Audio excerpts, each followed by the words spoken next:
इसीलिए परमात्मा मुक्त है। परमात्मा में कर्तापना नहीं है, इसीलिए परमात्मा मुक्त है। जीवात्मा में कर्तापना है, इसलिए जीवात्मा बंधन में है। बिना समझे लिख लो, क्या फर्क पड़ता है? बात सही हो तो बिना समझे भी ठीक ही रहता है। छोटा बच्चा जीने के लिए माँ का दूध पीता है। उसको ये ज्ञान थोड़ी है कि दूध में कितने कितने तत्व है, प्रोटीन कितना है, प्रतिकार शक्ति कितना है, उसमें फैट कितना, ये उसको ज्ञान नहीं होता। लेकिन पीता तो बच जाता है। वैसे तुम भी बिना समझे लिख लो, अर्थ क्या है बाद में समझ में आया तो भगवान की कृपा, नहीं आया तो क्या गया, एक पन्ना गया और तो क्या बिगड़ा। समझ में आया तो आया, नहीं आया तो तुम्हारा क्या गया, थोड़ा सा समय गया, एक पन्ना गया, थोड़ी सी स्याही बिगड़ी और कुछ नहीं बिगड़ा। आया समझ में? अब समझ लो, परमात्मा में कर्तापना नहीं है। हाँ, परमात्मा में कर्तापना नहीं। इसका मतलब परमात्मा निकम्मा है क्या? हाँ, ये लोग तुम लोग जो दक्षिणा लेते से मंत्र बोलते हो, आ ब्रह्मण ब्राह्मणो ब्रह्म वर्चसी जायताम आराष्टे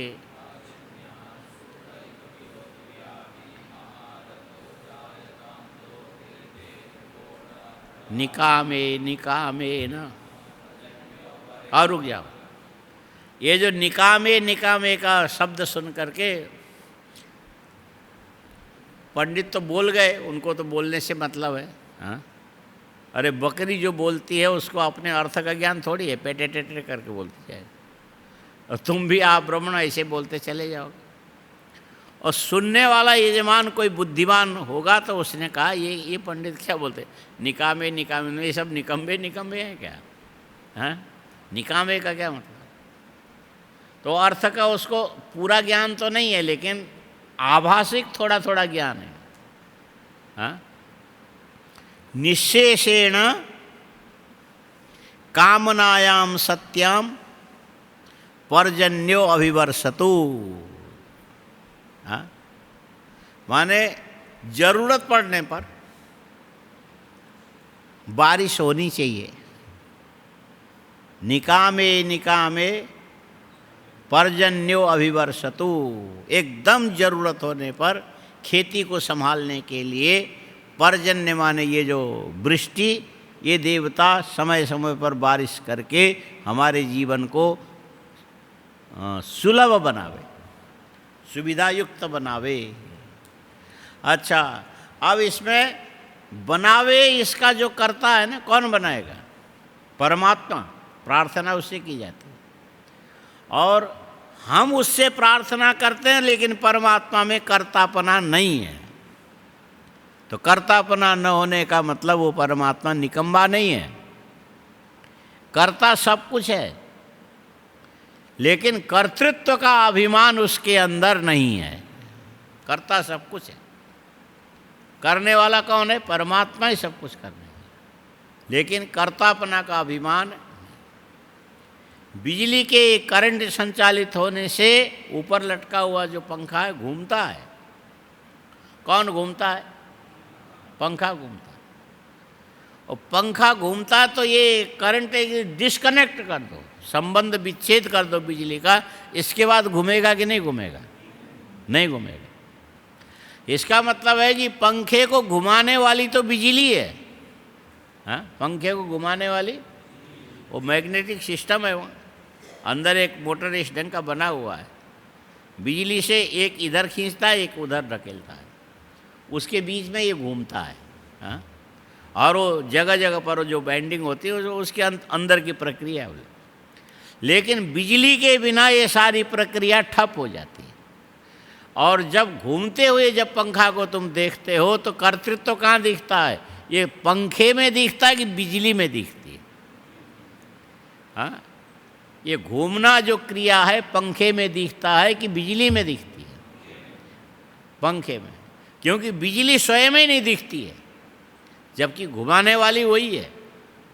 उसके बिना पंखा घूम नहीं सकता। फिर भी कर्तापना का आरोप पंखे के साथ है। असली कर्ता कौन है? बिजली है। हाँ, असली कर्ता कौन है? बिजली है। और असली कर्तृत्व होकर के भी बिजली के अंदर मैं करने वाली हूँ, इस प्रकार के कर्तृत्व का भाव स्वयं बिजली में नहीं है, जबकि हो रहा है सारा उससे। बिजली के बिना माइक नहीं चलेगा, बिजली के बिना पंखे नहीं चलेंगे, बिजली के बिना टेलीफोन नहीं चलेगा। माने सब जगह बिजली चाहिए।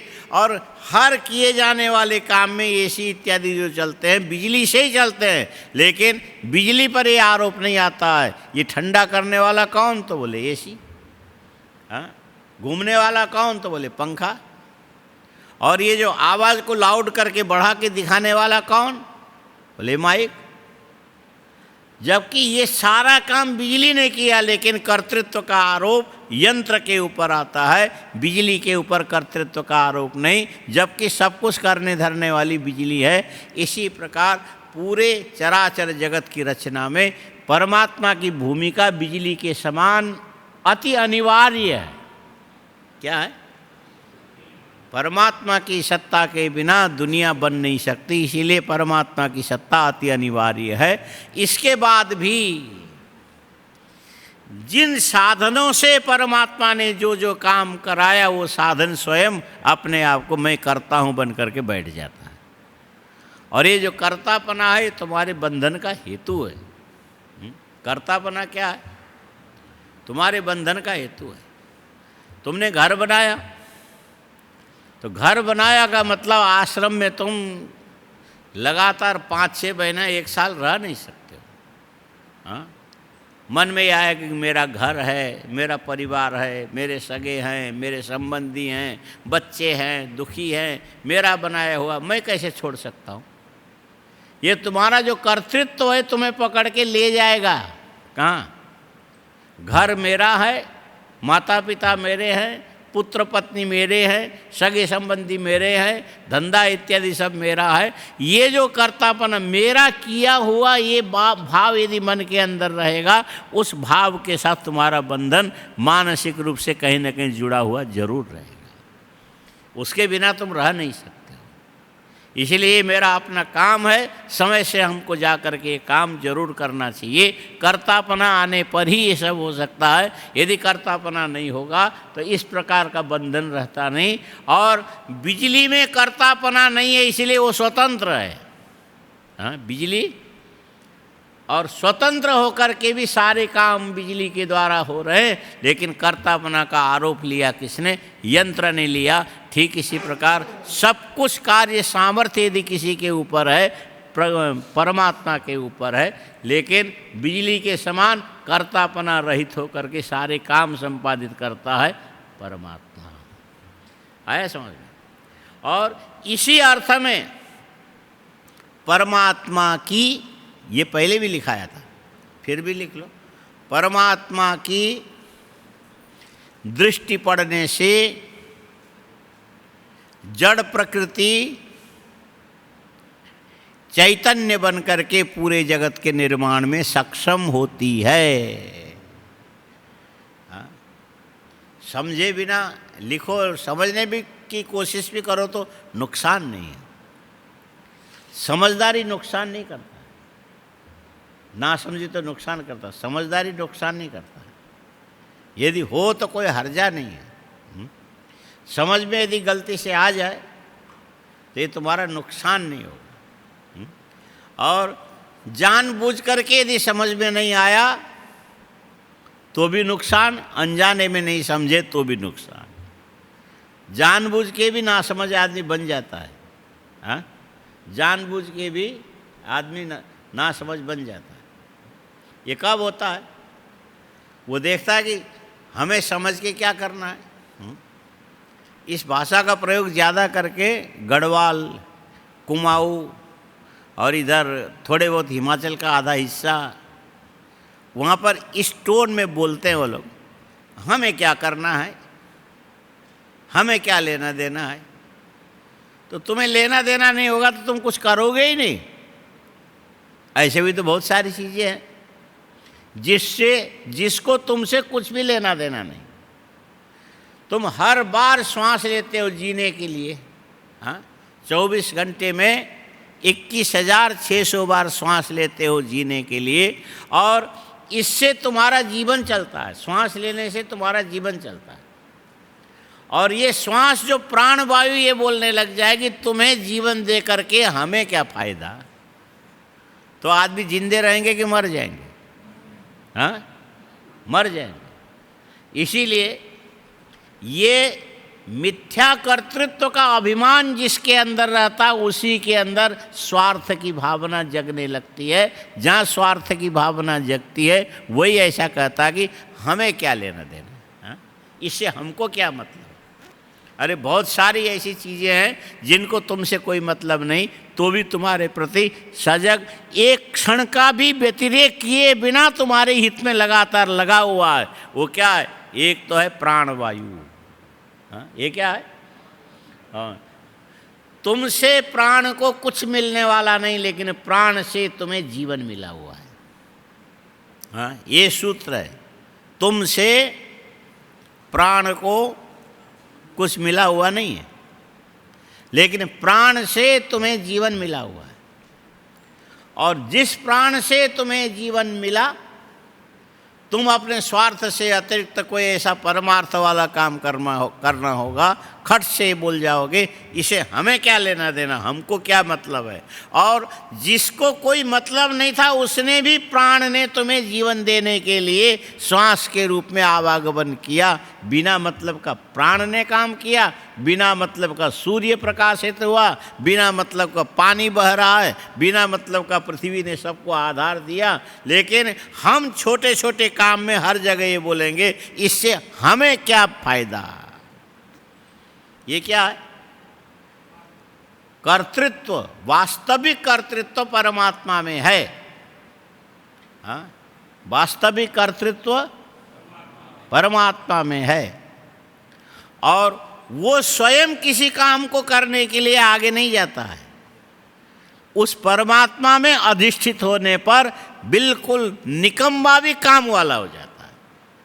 उस परमात्मा में अधिष्ठित होने पर निकम्मा बिल्कुल बेकार की चीज़ें भी काम की होने लगती है। इसीलिए उस परमात्मा में अधिष्ठित होने पर ये प्रकृति कहलाती है, पूरे चराचर जगत को निर्माण करने में सक्षम होती है। यदि परमात्मा के अधिष्ठानता यदि चली गई तो ये प्रकृति क्या है? एक दीवाल के अलावा, पत्थर के अलावा कुछ नहीं। हाँ? पत्थर के दीवाल के अलावा प्रकृति में कोई तथ्य नहीं। परमात्मा में अधिष्ठित होने पर पूरे चराचर जगत को बनाने वाली प्रकृति, यदि वो अधिष्ठितता गई कि प्रकृति जड़ कोटि में आ जाएगी, बिल्कुल निष्क्रिय, किसी काम की नहीं रहेगी। इससे मानना पड़ेगा सब कुछ कर्तृत्व परमात्मा में है, होने के बाद जो उसमें कर्तापना नहीं है।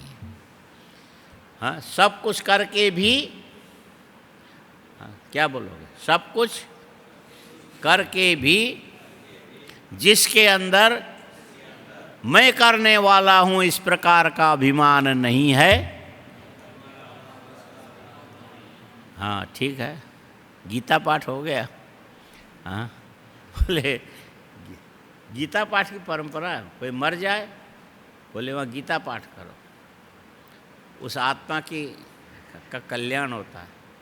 तो दूसरे की आत्मा की कल्याण हो तो पढ़ने वाला ऐसे पढ़ता है। बोले ठीक है, 18 अध्याय, हाँ, 1.25 घंटे लगेंगे, 1.5 घंटे लगेंगे, इतना पाठ कर लेंगे, बाद में दक्षिणा लेगा, उसका कल्याण होगा उसके बदले में। माने ये व्यापार है। भागीरथ जी समझे ये क्या है? ये व्यापार है। हाँ, तुम्हारे मृत आत्मा के कल्याण के लिए मैं गीता का पाठ करता हूँ और इसका पुण्य उसको मिलेगा और उसके बदले में दक्षिणा हमको मिलेगा। ये धर्म में भी व्यापार होता है, सब जगह व्यापार चलता ही रहता है।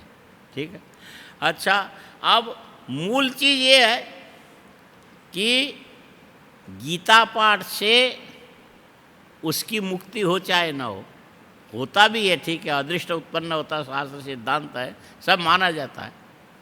लेकिन गीता में लिखी गई जो बात है तुम्हारे दिमाग के अंदर भी यदि उतरने लग जाए तो ये तुम्हारे काम का होना चाहिए कि नहीं होना चाहिए?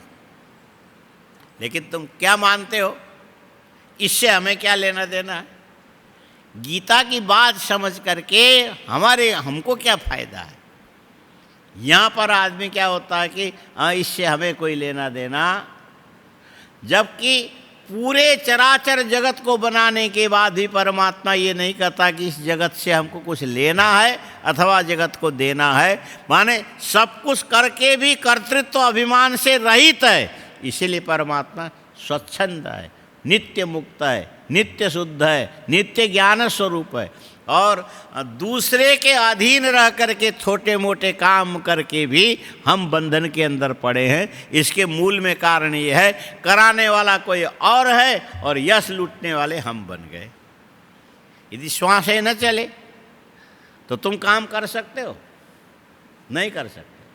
और जो श्वास प्राण वायु जो तुम्हें जीवन देने के लिए अंदर से चल रहा है, क्रियाशील हो रहा है, उसके अंदर तो कर्तृत्व नहीं है। उससे जीवन में कोई बात आ गई और दो चार काम तुमने थोड़े से कर लिए, तुम तो मानते हो कि मैं तो इतना बड़ा कर्ता बन गया और मेरा जैसा कौन है। बस यही तुम्हारा अपना बंधन है, ठीक।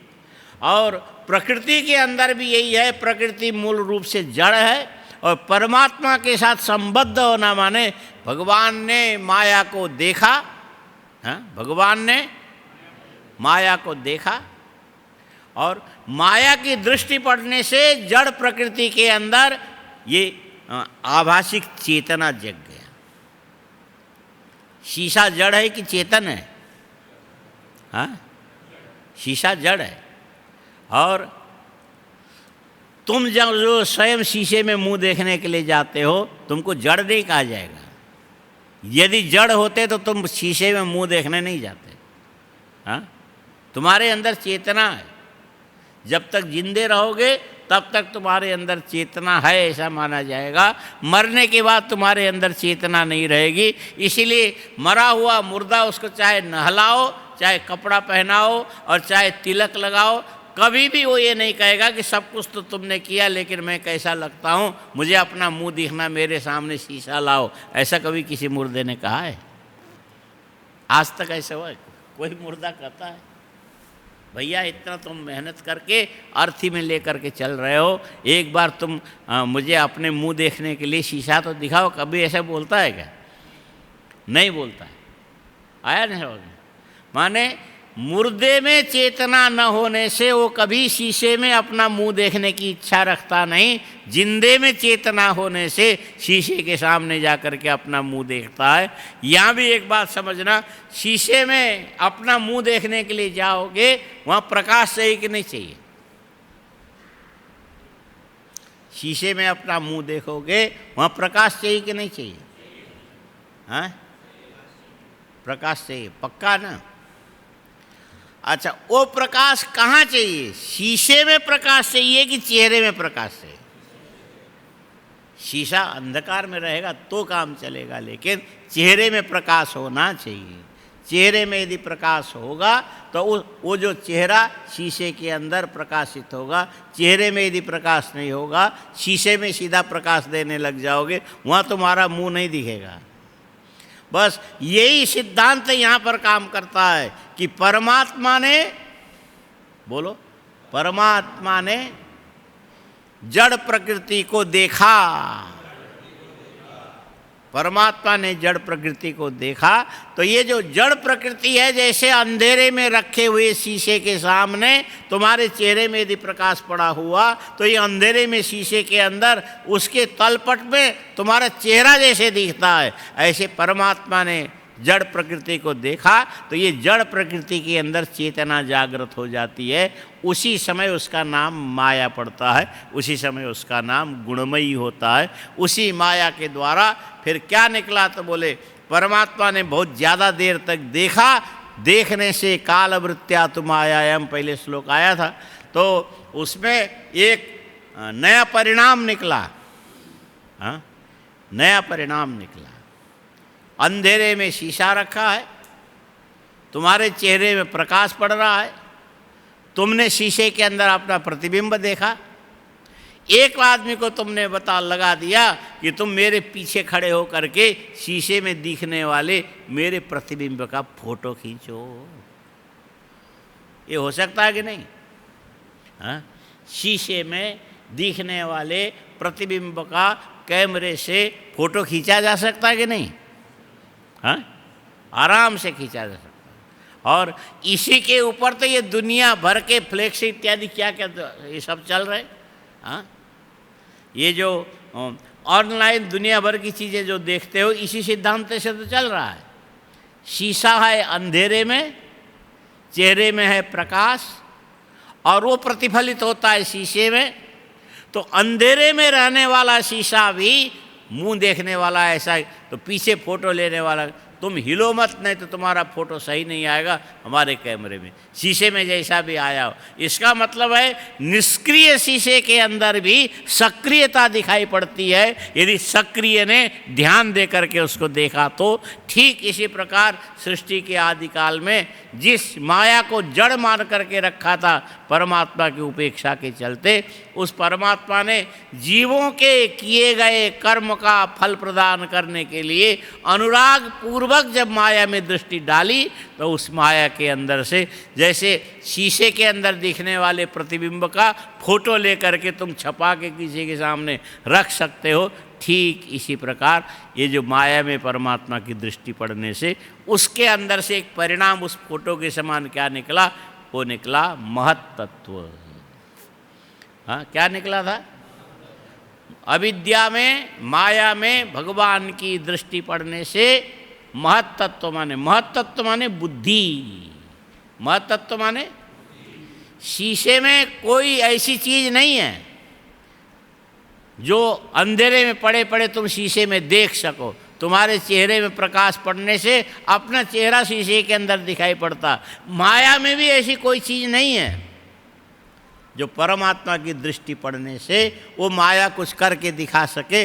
वास्तव में परमात्मा की दृष्टि माया में जाकर के प्रतिफलित होकर के चमकने लग जाती है। उस चमक का जो परिणाम निकला, वो परिणाम क्या निकला? उस परमात्मा के अंदर बुद्धि नाम के तत्व उत्पन्न हुआ।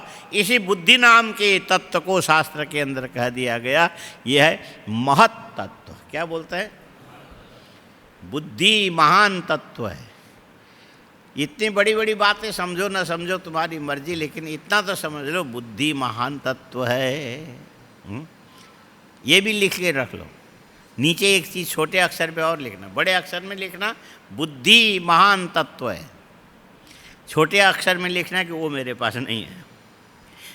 हाँ, बड़े अक्षर में क्या लिखोगे? बुद्धि महान तत्व है और मेरे पास वही नहीं है। बाकी सब है लेकिन वही नहीं है। हाँ? तो सृष्टि के आदिकाल में माया में परमात्मा की दृष्टि पड़ने का मतलब ये जो माया भगवत अधिष्ठित हो गई। माया का अधिष्ठान, जैसे किसी जगह बैठ कर के तुम पढ़ते हो तुम्हें ज्ञान प्राप्ति होती है, वैसे माया परमात्मा के अंदर स्थित हो करके परमात्मा अधिष्ठित होने पर जड़ माया में चेतना का आभास होने लगा। हाँ, चेतना का। अच्छा, फिर कहेंगे क्या वो वास्तविक चेतना उसमें नहीं है? क्या है? चैतन्य व्यापक है। हाँ, चैतन्य व्यापक है। मिट्टी का घड़ा बोल, और उसमें पानी भरते हैं। मिट्टी का घड़ा, उसमें पानी भरते हैं, ये भी बोलो। पानी भरने से पहले घड़ा खाली था कि भरा हुआ था? पानी से भर गया। खाली का मतलब क्या है? खाली का मतलब है खाली मिट्टी का लोंदा पड़ा होता तो उसमें तुम पानी नहीं भर सकते। ठोस है, वहाँ पानी कहाँ से आएगा? और जगह खाली थी इसीलिए उसके अंदर पानी भरा गया। हाँ, जगह खाली थी इसीलिए उसमें पानी भरा गया। यदि जगह खाली नहीं होती तो उसमें हम पानी भर नहीं सकते थे। ये समझ में आया? अच्छा, तो इसका मतलब है कि जिस मिट्टी के घड़े में तुमने पानी को भरा, ये जो खाली जो स्थान है, इसका नाम क्या है? तो इसका नाम है आकाश। इसको क्या बोलना चाहिए? घड़े के अंदर का आकाश। क्या बोलना चाहिए? घड़े के सीमा के अंदर दिखने वाला आकाश। जबकि आकाश किसी के अंदर जाना और किसी के अंदर से निकलना, ये आकाश का स्वभाव नहीं है। आकाश सूक्ष्म है, आकाश व्यापक है। ठोस वस्तु के अंदर भी आकाश रहेगा और खाली वस्तु के अंदर भी आकाश रहेगा। जो जहाँ खाली जगह है वहाँ पर आकाश का साक्षात्कार तुम्हें इसीलिए होता है कि वो अवकाश तुम्हें दे रहा है। अवकाश माने मौका। यहाँ से लेके दरवाजे तक, दरवाजे से ले नीचे उतर के कोई कहीं भी तुम जा सकते हो। इसीलिए जा सकते हो कि तुम्हें अवकाश दिया किसने? आकाश ने। हाँ, अवकाश दिया आकाश में। ऐसी जो खाली जगह है इसी का नाम है अवकाश, जो अवकाश है उसी का नाम है आकाश।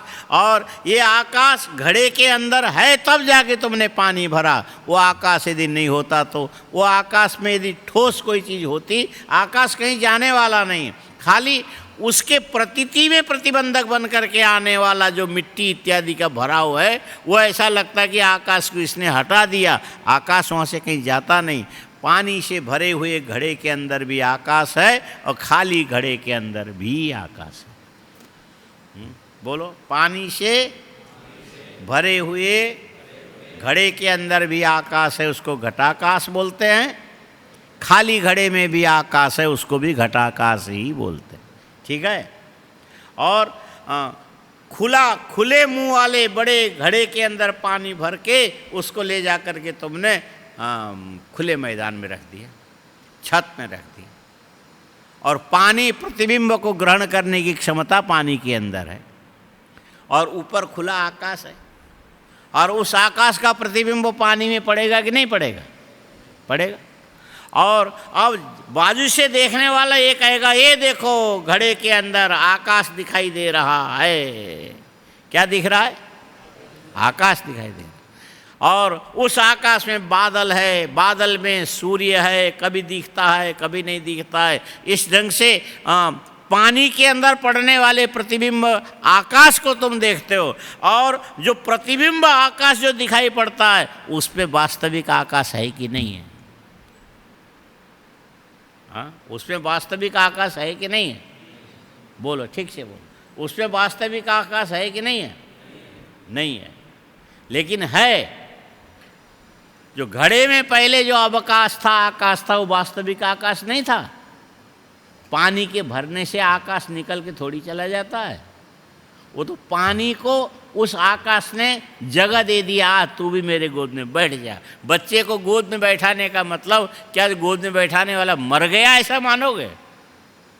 उसके गोद में बच्चा भी है, गोद में बैठाने वाला व्यक्ति भी बैठा है। वैसे पानी भी घड़े के अंदर है और जहाँ पानी है वहाँ पर आकाश भी विद्यमान है। जो आकाश है वो वास्तविक है और जो ऊपर से प्रतिबिंब दिखाई देता है वो वास्तविक नहीं है, वो प्रतिबिंब है। और प्रतिबिंब वाला जो आकाश को भी आकाश बोला जाएगा, घड़े के अंदर के आकाश को भी आकाश बोला जाएगा। इसीलिए प्रतिबिंब रूपी आकाश के अंदर भी वास्तविक आकाश सूक्ष्म रूप से छिपा हुआ है, लेकिन किसी को पता लगता नहीं है। जो पता लगा उसका नाम है प्रतिबिंब। जो पता लगे बिना जिसका अस्तित्व विद्यमान है वो है यथार्थ वस्तु। ठीक इसी प्रकार थोड़ा टेढ़ा टेढ़ा सा लगता है, समझने में कठिनाई होती है। परमात्मा व्यापक है, बोलो। और व्यापक होने से उसी परमात्मा के एक देश में माया विद्यमान है। उस परमात्मा के एक देश पे माया विद्यमान है और परमात्मा में माया है। इस संबंध को जिस परमात्मा ने अपनी विशेष चेतना के द्वारा देखा, यही माया का परमात्मा अधिष्ठितत्व है। अधिष्ठितत्व है। माने परमात्मा और माया के संबंध को प्रकाशित ये होता अपने आप ही प्रकाशित होता है, उस पर परमात्मा का कर्तृत्व तो नहीं आता है, लेकिन दिखाई देता है। माया परमात्मा में है, परमात्मा में होने से ये माया चमक रही है। जड़ प्रकृति के अंदर चेतना प्रकट हो गया। इस प्रकार उसी प्रकट हुए चेतना को फिर दोबारा परमात्मा देख रहा है।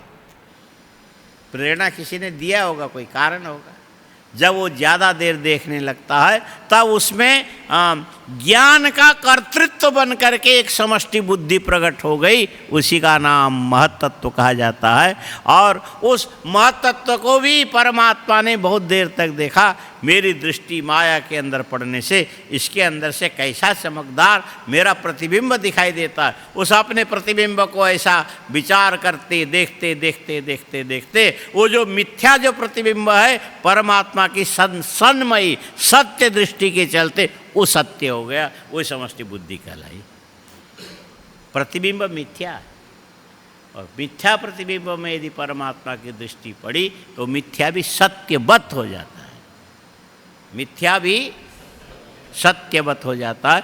जो सत्यवत होकर के प्रकाशित होने लगा ये बुद्धि हो गई। उस बुद्धि को भगवान ने, परमात्मा ने बड़े चाव से देखा। हाँ, उस बुद्धि को परमात्मा ने, यदि तुम थोड़ा पढ़ने लगोगे, लिखने लगोगे, अक्षर सुधरने लग जाएंगे, अर्थ समझ में लग जाएंगे, अपने सुंदर से सुडोल अक्षर को देख करके तुमको ही मोह होने लगता, वाह मैं तो बड़ा अच्छा लिखने लग गया, अच्छा पढ़ने लग गया, अब तो मुझे समझ में भी आने लगा। पहले तो ऐसे खाली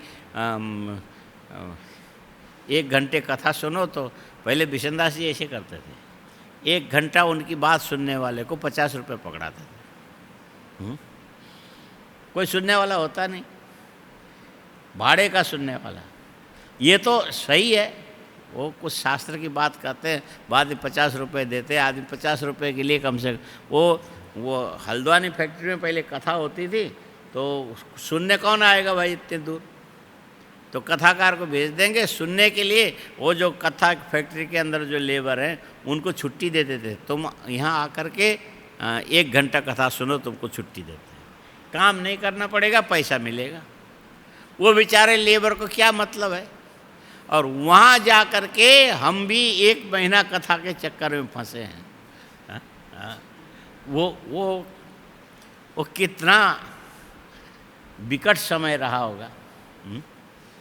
जिस साल इंदिरा मरी थी ना, इंदिरा को गोली लगी थी, उस साल वो अंतिम दिन तक मैं 1 महीना,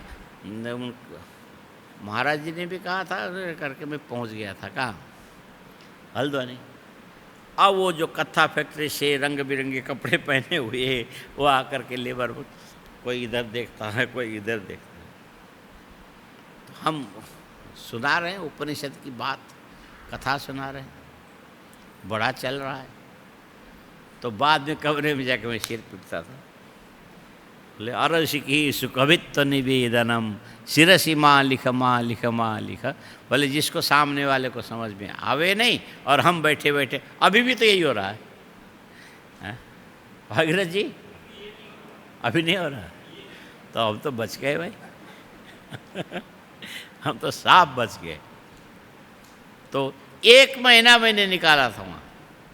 हाँ, 31 अक्टूबर को उस दिन वहाँ से मैं निकला, जैसे बस में बैठा बड़ा खुश हुआ। मैं अकेला ही था वहाँ फैक्ट्री में। जब था वहाँ एक पुजारी थे, उनका नाम था क्या, सूर्यकांत झा या ऐसे थे, वो मेरे साथ होते थे, उनसे मैं कोई बात करता था। अब तो बस में आजू बाजू में कह, लेकिन उस समय मैंने कहा अब मैं मुक्त हो गया। क्योंकि कल से वो जो उनको लेबरों को कथा नहीं सुनानी पड़ेगी। आया नहीं समझ में। अच्छा, एक बार हमने कहा कि ये जो फैक्ट्री से लेबरों को छुट्टी दे के तुम कथा सुनने के लिए बुलाते हो और हम ये हमसे नहीं हो। अरे क्या फ़र्क पड़ता है, तुम बैठे बैठे दूसरा क्या काम करोगे, कम से कम इतने ही करो, आज नहीं तो कल, कल नहीं तो परसों, नहीं तो कई जन्मों के बाद ये उपनिषद के बाद उसके कान में पड़ के वो लेबर भी किसी हजारों जन्म के बाद तुम्हारे जैसा समझदार बन सकता है, इसके लिए ये काम करो। मैंने कहा ठीक है, ये इतना कठिन काम आप कर सकते हो, हमसे नहीं होगा। आया समझ में? इसीलिए समझ में आवे चाहे ना आवे, थोड़ा लिखने का अभ्यास करो, थोड़ा पढ़ने का अभ्यास करो, और अपनी पढ़ाई और अपनी लिखाई को अपने आप देखो, मेरे अक्षर ठीक है कि नहीं, मेरा पढ़ना ठीक है कि नहीं, मैं समझ के पढ़ रहा हूँ कि बिना समझे पढ़ रहा हूँ। और ये यदि तुम्हें ज्ञात होने लगे तो अच्छा, और थोड़ा सुधार रहे हैं, और थोड़ा तुम्हारी योग्यता बढ़ जाएगी। और अपनी योग्यता को बार बार देख देख के तुम्हारे मन में भी मोह सा छाने लग जाएगा, अरे मैं तो ऐसा बन गया, हाँ मैं तो गजब हो गया। ये यदि होने लग जाए तो उसमें तुमको जैसा आनंद आता है, वैसे प्रकृति के अंदर, माया के अंदर अपनी दृष्टि पड़ने से समष्टि बुद्धि उत्पन्न हुई। उस समष्टि बुद्धि के चमत्कार को जब परमात्मा ध्यान से देखने लगा तो वो जो समष्टि बुद्धि परमात्मा की दृष्टि को सहन नहीं कर पाया। वो समष्टि बुद्धि, बोलो, परमात्मा की दृष्टि को सहन नहीं कर पाया। फिर से बोलो, वो जो समष्टि बुद्धि परमात्मा की दृष्टि को सहन नहीं कर पाया। ये जो बड़े बड़े पत्थर के खान में से पत्थर को काट के निकालने के 2-3 तरीके हैं। एक तो मशीन के द्वारा काटना, दूसरा आजकल एक ये क्या लेजर बोलते हैं, क्या बोलते हैं, लेजर की किरणें ऐसा बना के रखा है कि जितना बड़ा ये भवन है, इससे भी बड़ा जो पत्थर का चट्टान है, लेजर के पावरफुल किरण के द्वारा ऐसे बिना आवाज़ का यूं करके यहाँ से वो कट के अलग हो जाएगा। माने लेजर की किरणें लोहा सहन नहीं कर सकता, बड़े बड़े यंत्र सहन नहीं कर सकते। ऐसी किरणें बनी है कि जो बम बरसाने के लिए हवाई जहाज आ रहा है, यहाँ से किसी ने शक्तिशाली वो किरणें छोड़ दी तो वो जो हवाई जहाज बीच में से कट के 2 टुकड़ा होकर इधर इधर बिखर जाए। वो किरणें प्रकाश है, उसमें और कोई चीज़ नहीं है, पत्थर नहीं है, लोहा नहीं है, कोई चीज़ मिली हुई नहीं, मात्र प्रकाश है। लेकिन वो सब उसको सहन कर सके जरूरी नहीं है। वैसे परमात्मा की दृष्टि भी इस प्रकार की शक्ति संपन्न है। समष्टि बुद्धि पर परमात्मा की दृष्टि पड़ी तो ये जो समष्टि बुद्धि है, ये उसको सहन नहीं कर पाया तो उसके अंदर बुद्धि को होना चाहिए तरल, बुद्धि को होना चाहिए तरल माने प्रवाहशील। वो जम गया, जैसे पानी तरल होता है, बोलो, हाँ बिना समझे भी बोलो, पानी तरल होता है, समझ रहे? और यदि गिरे हुए तापमान के अंदर रखेंगे, 0 से नीचे ले जाएंगे तो ये पानी तरल नहीं रहेगा, क्या बनेगा? बर्फ बन जाएगा, ठोस बन जाएगा। वैसे ही तरल बुद्धि के ऊपर परमात्मा ने लगातार दृष्टि डाली तो ये जो बुद्धि है उसके एक देश में विकृति उत्पन्न हो गई। विकृति क्या बनी? बुद्धि की जो तरलता के अंदर एक ठोसपना आ गया। ये ठोसपना क्या चीज़ है? इसी का नाम है अहंकार, इसी का नाम है। हाँ, अब ये पढ़ो तो 30वां श्लोक, महत्तत्वाद विकुर्बाणाद आत्म, हाँ, अहंतत्वम व्यजायत कार्य कारण कर्तात्मा भूतेन्द्रिय मनोमय। महत्तत्व में परमात्मा की दृष्टि पड़ने से विकुर्बण माने एक प्रकार से विकृति उत्पन्न हो गई। वो विकृति क्या बन गई? वो विकृति बन गई अहम। क्या बना? वो बन गया अहम। और ये अहम कैसा था? तो बोले कार्यात्मा था, कारणात्मा था, कर्त्रात्मा था। माने उसी अहंकार के अंदर कार्य का भाव भी छिपा हुआ है, कर्तृत्व भी छिपा हुआ है, कारणपना भी छिपा हुआ है। पूरी दुनिया में अनेक प्रकार के कार्य करने की क्षमता यदि किसी के अंदर है तो अहंकार के अंदर है। अहंकार समाप्त होने के बाद फिर तुम कुछ नहीं कर पाओगे।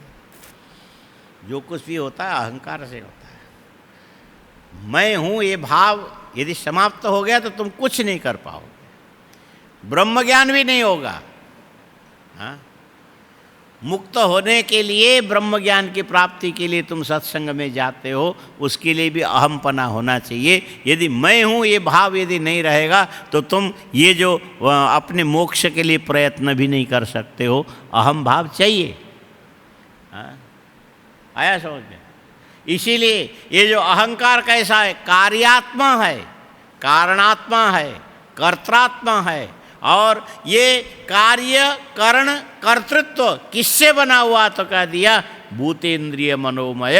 ये जो बुद्धि जम करके अहंकार के रूप में परिणत हुआ, तो उसी में से भौतिक तत्व पृथ्वी, जल, तेज, वायु, आकाश की तन्मात्रा, और साथ में ये जो देखने की, सुनने की, सूंघने की, छूने की, चखने की जो क्षमता इंद्रिय, और साथ में इनके साथ जो अनेक प्रकार के अनुरंजित होने वाला जो मन, ये सारी चीज़ें मिलकर के अहंकार में सब चीज़ें एक ही साथ है। अहंकार के अंदर कार्यपना है, अहंकार के अंदर कारणपना है, अहंकार के अंदर कर्तृत्व है, अहंकार के अंदर भूत है। भूत माने स्मशान का भूत नहीं, पृथ्वी, जल, तेज, वायु, आकाश इत्यादि ये भूत। और अहंकार के अंदर समष्टि इंद्रियां और अहंकार के अंदर मन, ये सारी चीज़ें मिलकर के एक पिंड का आकार ले लिया। पिंड, ये पंजाबी भाषा में पिंड माने गांव होता है, पिंड बोलते हैं। हाँ, गांव, पिंड माने गांव होता है। अच्छा, ये शब्द भी परंपरा से चला है। पिंड माने शरीर की आकृति होती है। ये जो अन्नमय जो आकृति, इसको पिंड बोलते हैं, है ना।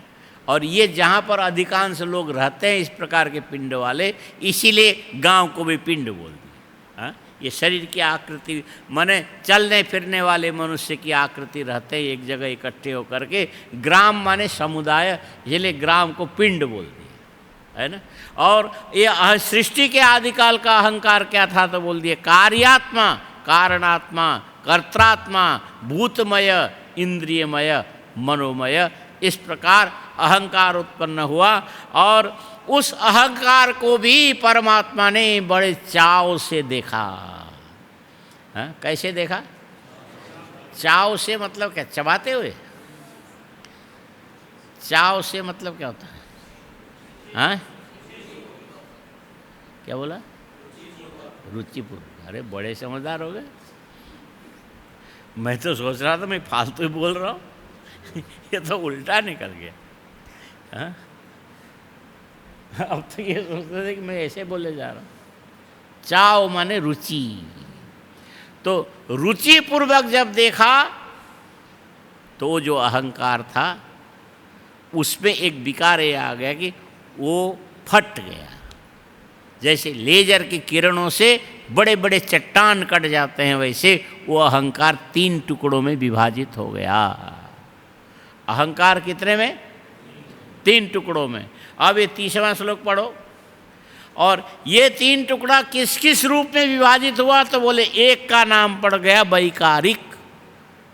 वैकारिक माने सात्विक, सात्विक माने चमकदार, सात्विक माने स्वच्छ। सात्विक शब्द का अर्थ होता है स्वच्छ, सात्विक शब्द का अर्थ होता है निर्मल, सात्विक शब्द का अर्थ होता है चमकदार। हाँ? अहंकार का इतना एक हिस्सा अलग हो गया और दूसरा हिस्सा हो गया गतिशील। गतिशील समझ में आया ना? जैसे लोहे को भट्ठी में गर्म करते हो, गर्म करने पर लोहा एकदम लाल अग्निमय बन जाता है। अग्निमय लाल लोहे के ऊपर यदि घन उठा करके मारोगे, उसके अंदर से चिंगारियाँ निकल के बाहर विलीन हो जाती है, लुप्त हो जाती है। तो ये जो यहाँ से निकल के यहाँ लुप्त होने का मतलब एक क्रियाशील है। ये चिंगारी कैसी है?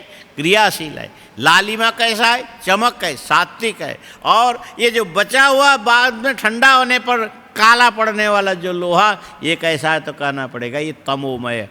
ऐसे ही अहंकार के 3 हिस्से हो गए।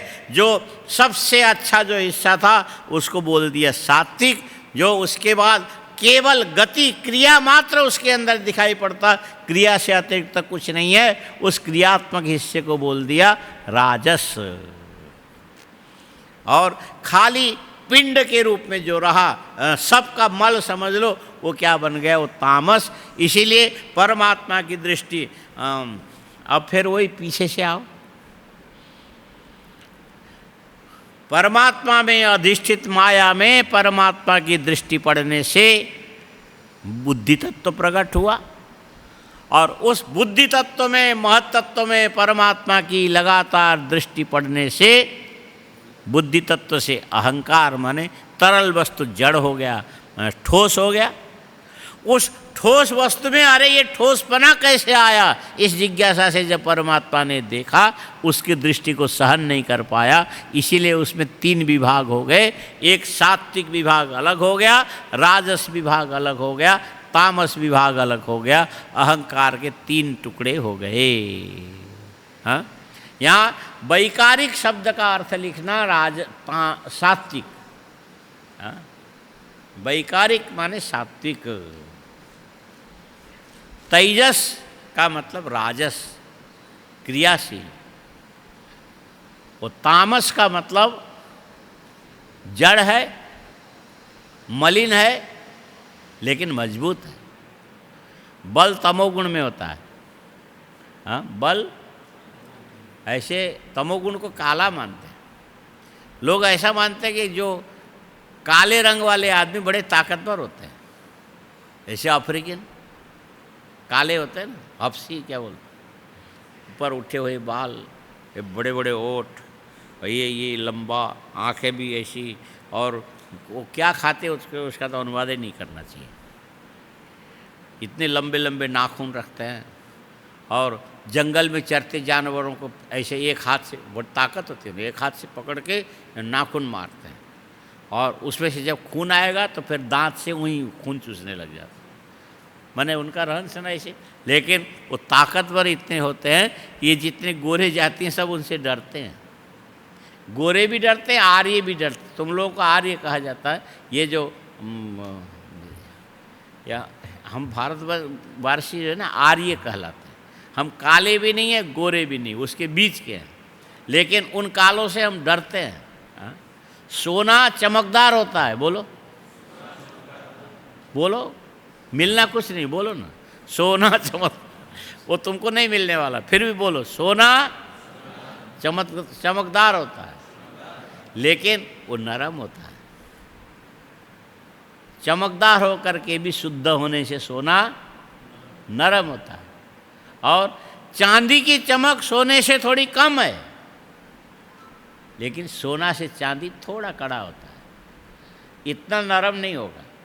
ठीक है। और लोहे में इस प्रकार की चमक नहीं रहेगी, काला होगा, लेकिन लोहा सोने से भी, चांदी से भी मजबूत होता है। आया समझ? ये धातु का मल है। लोहा क्या है? धातुओं का मल होने से इसमें बल जरूर होता है, लेकिन चमक नहीं होता है, पारदर्शिता इसके अंदर नहीं होती है। वो चाहे कितने भी पॉलिश करोगे, ये स्टेनलेस स्टील जो भी बोलते हो ना, वहाँ भी एक न एक दिन जंग लगी जाता है, लेकिन सोने में और चांदी में जंग नहीं लगता। हाँ, सोने और चांदी में। तो ये जो सोना वाला जो हिस्सा है वो हो गया वैकारिक सात्विक, और चांदी वाला जो हिस्सा समझ लो ये हो गया राजस, और लोहा वाला जो हिस्सा है ये हो गया तामस। ये अहंकार के 3 अलग अलग विभाजन हुए। वैकारिकस तैजसश्च तामसस्त्यहम त्रिधा। अहम माने अहंकार, ये 3 भाग में विभक्त हो गया। अहम तत्वाद विकुर्बाणात। अब इसके बाद आएगा, ये अहंकार को भी परमात्मा ने ध्यान से देखा। हाँ, हम देखते चले जा रहे हैं, ये बदलते जा रहे हैं, क्या बात है। हमारे देखते देखते सारी चीज़ें बदली जा रही है। तो अपने दृष्टि से चमत्कृत होकर के देखने लगा, तो ये जो 3 सात्विक, राजस और तामस, 3 प्रकार के अहंकार में भी अलग अलग परिणाम आने लगे। ये आने वाले अलग परिणाम को फिर शाम को देखना, अभी टाइम हो गया। ओम पूर्णमदः पूर्णमिदं पूर्णात् पूर्णमुदच्यते पूर्णस्य पूर्णमादाय पूर्णमेवावशिष्यते। ओम शांति शांति शांति। शंकरं शंकराचार्यं केशवं बादरायणं सूत्रभाष्यकृतौ वन्दे भगवन्तौ पुनः पुनः ईश्वरो गुरुरात्मेति मूर्तिभेदविभागिने व्योमवद्व्याप्तदेहाय दक्षिणामूर्तये नमः। ओम शांति शांति शांति। अच्छा, अब तुम लोग